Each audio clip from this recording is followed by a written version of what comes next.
MM, mahasiswa UIN Raden Mas Tabib Surakarta, sekaligus guru mata pelajaran Pendidikan Agama Islam di SMPIT Wirausaha Indonesia. Dengan ini saya membuat video PPG dalam jabatan 2025 untuk keperluan UKIN. Semoga video yang saya buat ini dapat bermanfaat bagi kita semua. Amin ya Allah ya Rabbal Alamin. Assalamualaikum warahmatullahi wabarakatuh.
Assalamualaikum warahmatullahi wabarakatuh. Waalaikumsalam warahmatullahi wabarakatuh. Alhamdulillah, nahmaduhu wa nasta'inuhu wa na'udzubillahi min shururi anfusina, may yahdihillahu fala mudilla lahu wa may yudlil fala hadiya lahu. Asyhadu an la ilaha illallah wa asyhadu anna Muhammadan abduhu wa rasuluh la nabiyya ba'da. Alhamdulillah, syukur kita senantiasa kehadirat Allah Subhanahu wa Ta'ala yang telah memberikan nikmatnya sehingga kita dapat bermuajahah bertemu kembali di kelas kita yang penuh dengan keberkahan insya Allah, serta salawat dan salam kita haturkan kepada junjungan kita Nabi besar Muhammad Sallallahu Alaihi Wasallam. Kepada anak-anak ustazah semuanya, hari ini pertemuan kita di bulan Mei yang insya Allah akan kita awali dengan materi bab toleransi inter dan antar umat beragama. Silakan kepada ketua kelas. Istaizu fi masjidikum iqra'us suratul Fatihah. A'udzubillahi minasyaitonir rajim. Bismillahirrahmanirrahim. Alhamdulillahi rabbil alamin. Ar-Rahmanir-Rahim. Maliki yaumiddin. Iyyaka na'budu wa iyyaka nasta'in. Ihdinas siratal mustaqim. Siratal ladzina an'amta 'alaihim ghairil maghdubi 'alaihim waladdallin. Alhamdulillah, terima kasih kepada ketua kelas.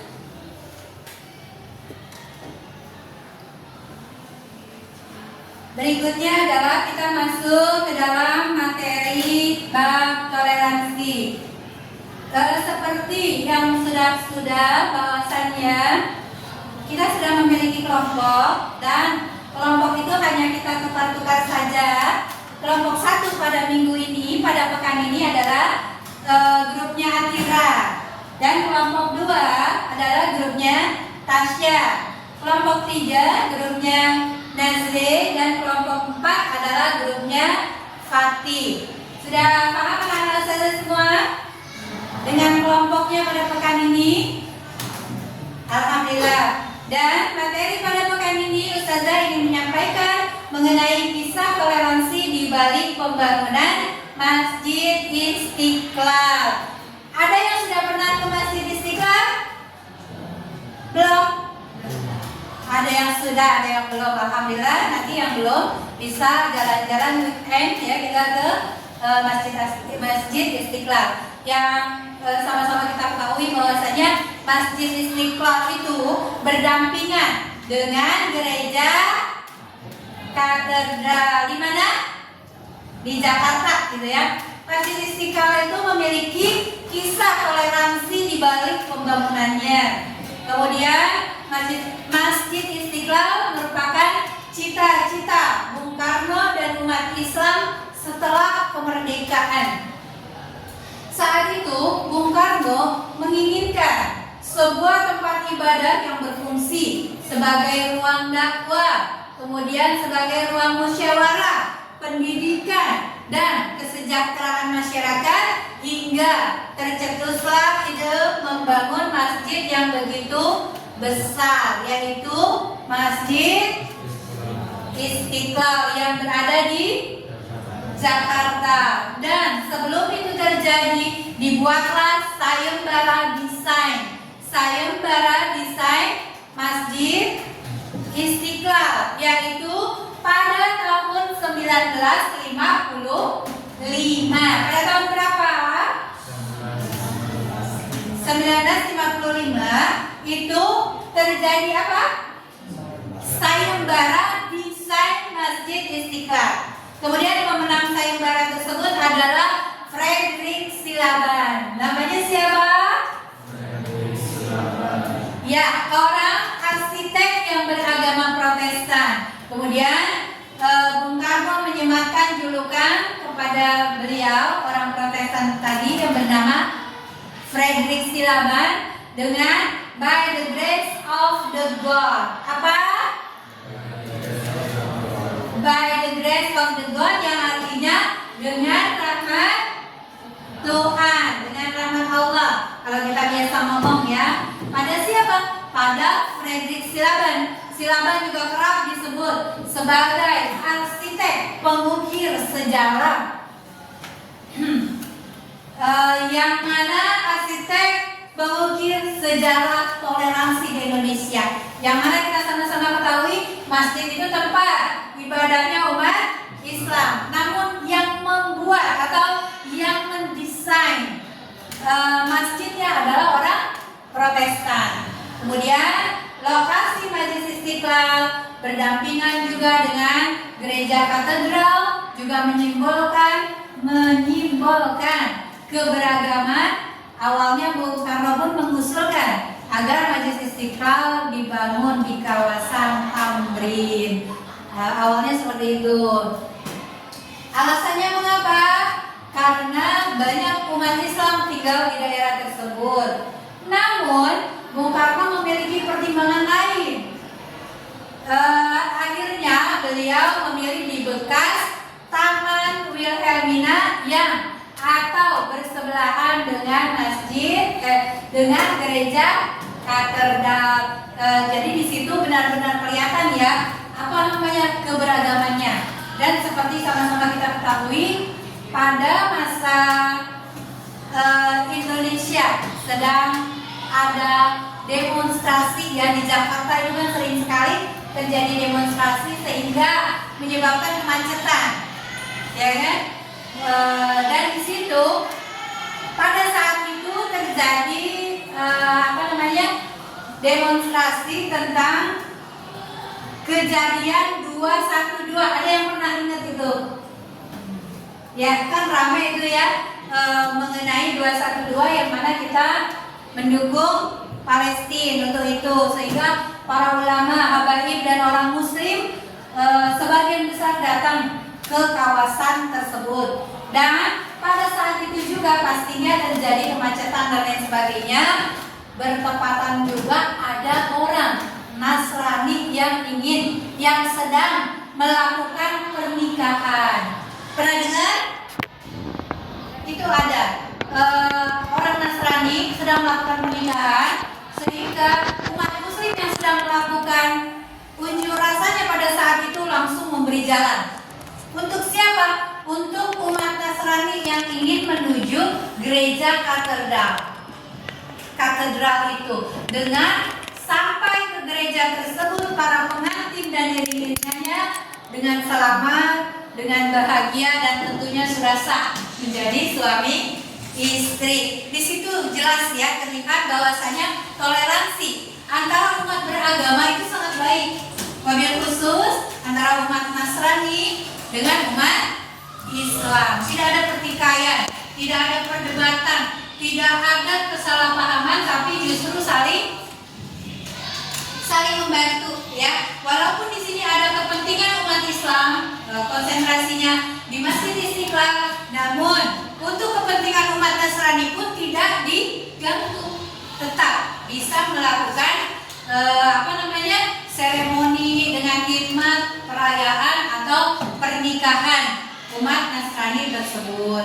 Dan karena mempertimbangkan tentang keberagaman bangsa Indonesia, mulai dari agama, suku bangsa, budaya, serta bahasa dalam pemilihan lokasi. Jadi Bung Karno itu benar-benar mempertimbangkan berbagai aspeknya, sehingga berdirilah Masjid Istiqlal. Kemudian selanjutnya adalah pendirian masjid yang bersanding dengan katedral tersebut mencerminkan bahwa bangsa ini memiliki toleransi yang sangat tinggi, sehingga bangsa Indonesia bisa hidup rukun, aman, damai, dan insya Allah sejahtera. Walaupun dengan berbagai macam suku ya, dari Sabang sampai Merauke, dan berbagai macam agama, mulai dari agama Islam, kemudian Kristen ada dua ya, Katolik dan Protestan, kemudian Hindu dan Buddha. Namun itu adalah agama resmi yang ada di Indonesia. Namun ada nggak di Indonesia bangsanya yang ateis? Tidak ada. Ada saja, namun tidak terdaftar dan tidak kita ketahui. Ya, kan sekarang ada yang tidak beragama gitu ya, tidak mempercayai satu kepercayaan apapun juga. Nah, kepada anak-anak ustazah semua, demikian saja sekilas mengenai toleransi yang dicontohkan dengan berdirinya Masjid Istiqlal yang berdampingan dengan gereja katedral. Namun sekarang kita masuk kepada kerja kelompok kita, kelompok 1, kelompok 2, kelompok 3, dan kelompok 4. Apakah sudah siap? Apakah ada pertanyaan? Tidak ada, alhamdulillah, berarti semua sudah paham. Ustazah Nur akan kasih kalian waktu 5 menit. Cukup apa kurang?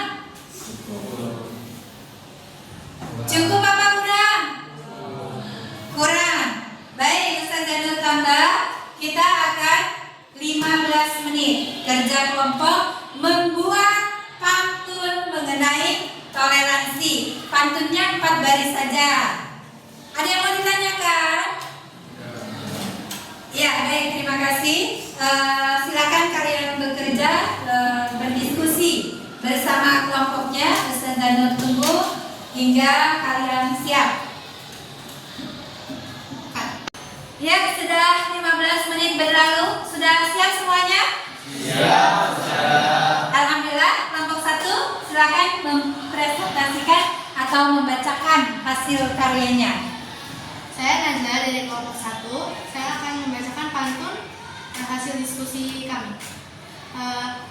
Marilah selalu jaga kebersihan, penyakit tak pandang tua atau muda. Cakep. Cobalah bersama kalian pikirkan mengapa manusia berbeda-beda. Alhamdulillah. Baik, sekarang kelompok 2 silakan diperkenalkan. Saya Tasya dari kelompok 2. Saya akan membacakan pantun hasil diskusi hari ini. Jangan bercanda saat berkendaraan, jadikan kendaraanmu di pinggiran. Di tengah-tengah beragam perbedaan, haruskah mengembangkan sikap toleran? Alhamdulillah. Ya, sekarang kita lompat ke kelompok 4. Kelompok 4 dulu. Silakan diperkenalkan. Assalamualaikum warahmatullahi wabarakatuh. Memperkenalkan, nama saya Fatih. Saya akan membacakan pantun dari kelompok 4. Tunggu manas menjadi kebanggaan dari orang tua sampai beliau. Bagaimana hargaan berbeda, contoh Rasul manusia mulia. Cakep. Ya, sekarang kelompok ketiga. Silakan. Perkenalkan, nama saya Dirana. Saya akan membacakan Pantun. pantun dari kelompok 3. Ke kota membeli inten berlian untuk dipakai hari lebaran. Cakep. Silakan tulis di buku kalian cara mengembangkan sikap toleransi.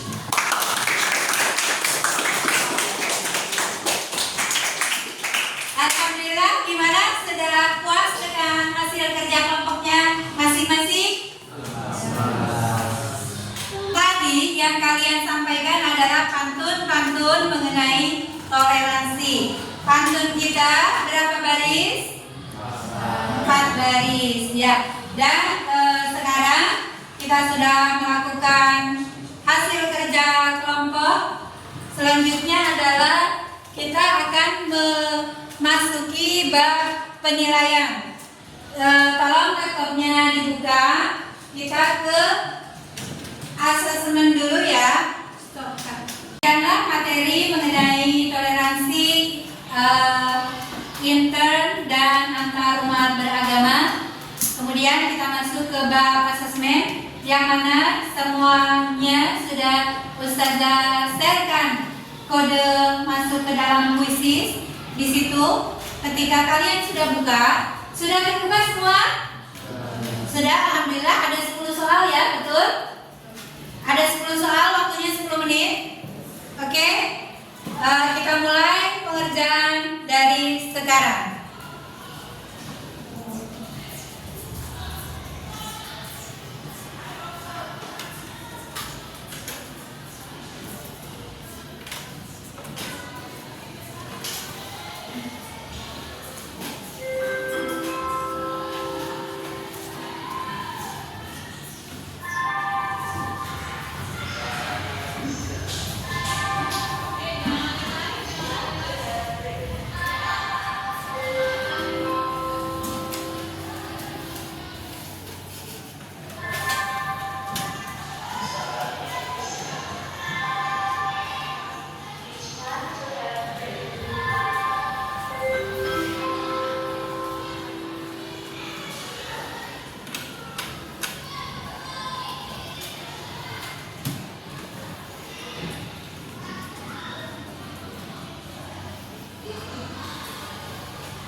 Baik, 10 menit sudah berlalu, maka sudah selesai semua penilaian. Saya Nur cek dulu ya. Oke, nilainya sudah masuk di sini. Di antara kalian masih ada yang mendapat nilai 70. Dan hampir dari kalian nilainya 80 sampai 100. Luar biasa.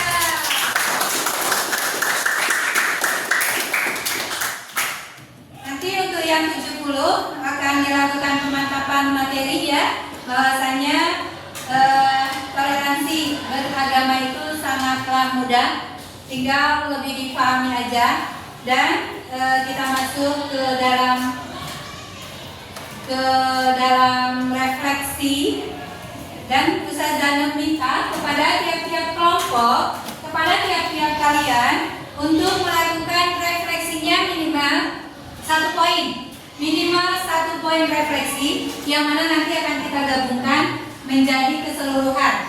Ya, untuk refleksi Ustazah Nur kasih waktu untuk kalian semua 5 menit saja. Silakan dikerjakan di laptopnya masing-masing. Waktu terus berjalan, silakan dikerjakan.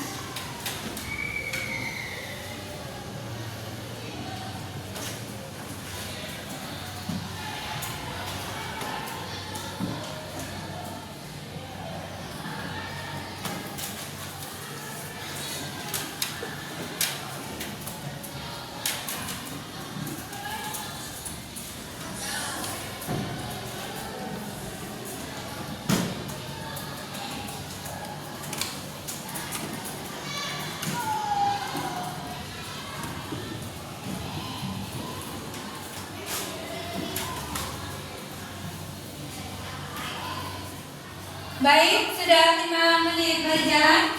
Kita mulai dari kelompok 4 untuk membacakan refleksinya. Kita posisinya sekarang dibalik ya. Kalau tadi pantun dari kelompok 1, sekarang dari kelompok 4. Silakan kelompok 4. Baik, kami dari kelompok 4 ingin membacakan hasil refleksi dari toleransi. Toleransi merupakan ajaran yang sangat mendasar dalam Islam. Toleransi dipraktikkan oleh Nabi Muhammad SAW dan para sahabat semenjak awal.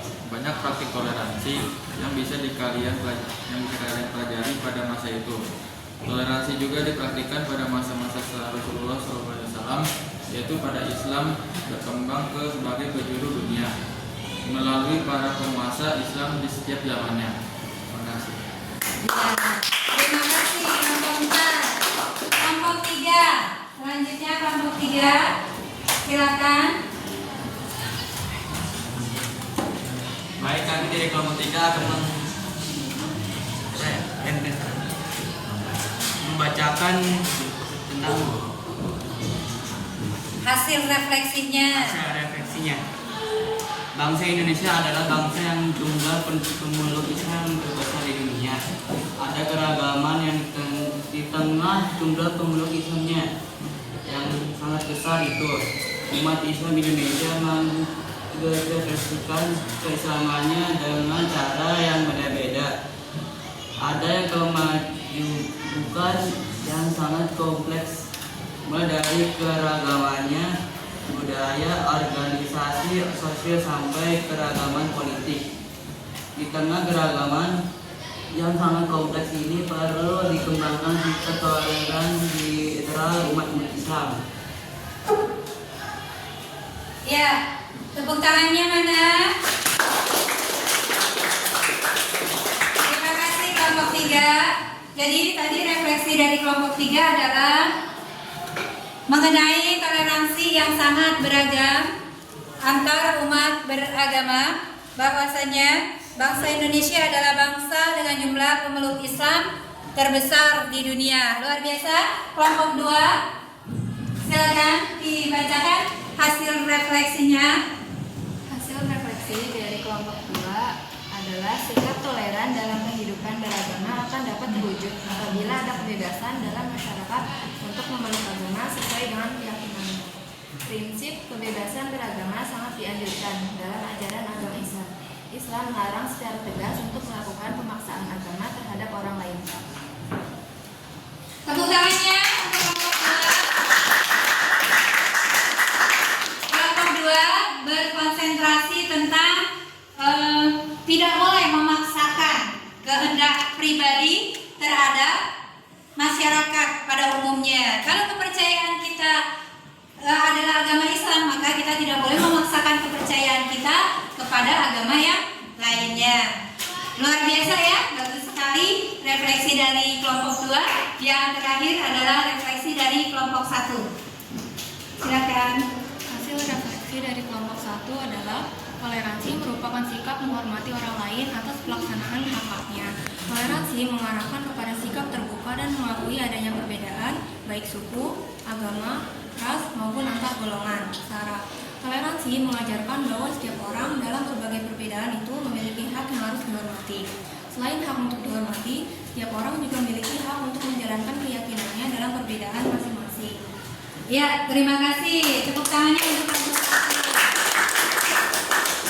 Kelompok 1, refleksinya adalah bagaimana kita mengaplikasikan sikap toleransi dengan cara saling menghormati, saling menjalankan hak dan kewajibannya masing-masing sesuai dengan agama dan kepercayaannya masing-masing, dan begitupun tentang ras, suku dan lain sebagainya. Kita selalu bertoleransi, bekerja sama dalam hal muamalah tentunya, karena dalam agama Islam toleransi hanya bisa dilaksanakan dalam hal muamalah, tidak dalam hal ketauhidan. Ya, demikian refleksi dari rekan-rekan semua, anak-anak ustazah yang soleh dan solehah. Begitupun refleksi dari ustazah. Poin pertama tadi adalah saling menghargai. Poin kedua tadi, apa tadi poin kedua? Yang pertama saling menghargai, yang kedua saling menghormati, yang ketiga Maulana tadi saling apa?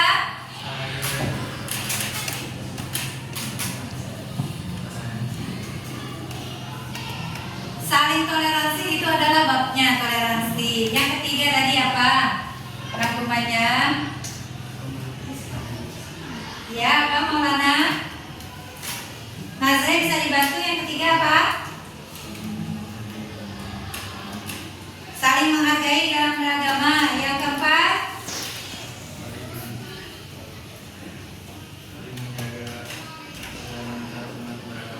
Saling menjaga perasaan antar umat beragama. Intinya adalah toleransi di sini saling mengerti, ya, saling mengerti dan saling menghargai, saling membantu sehingga tidak terjadi perpecahan dan lain sebagainya. Nah, untuk mengakhiri kegiatan kita pada hari ini, adakah masih yang mau ditanyakan ke Ustazah? Cukup? Baik, itu tadi refleksi dari anak-anak Ustazah dan dari Ustazah sekaligus. Nilai kalian semua bagus, tetap dipertahankan. Yang masih kurang bagus nanti akan ada evaluasi berikutnya. Semoga kedepannya kita juga tetap mendapatkan nilai yang bagus juga. Nah, demikianlah pembelajaran dari Ustazah. Sampai bertemu pekan selanjutnya. Wabillahi taufiq wal hidayah. Wassalamualaikum warahmatullahi wabarakatuh.